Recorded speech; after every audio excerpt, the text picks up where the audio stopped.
Well, as we've mentioned, one of our region's biggest pulse crop marketers has in fact filed for Chapter 11 bankruptcy protection along with reorganization. JM Grain, which has offices in Garrison, North Dakota, along with Great Falls, Montana, says sales in the current year are about $3.5 million compared to the normal of about $13 million, in part due to tariff and trade disruptions. Now, Paul Canning is a pulse grower from Flaxville, and he's also vice chairman of the Montana Pulse Crop Committee, and says news like this affects everyone.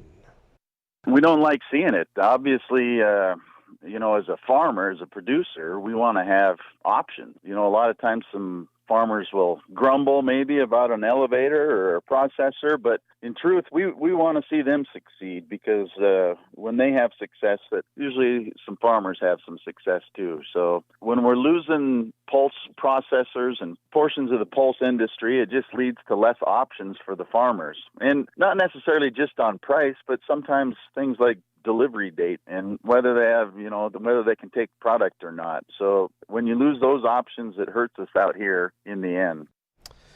JM Grain says the closing of the three largest markets for the United States, India, China, along with the European Union, has been devastating, and that it was caught with large inventories of chickpeas and lentils at the start of 2018 with nowhere to sell, and in the end sustained heavy losses as the inventory had to be liquidated.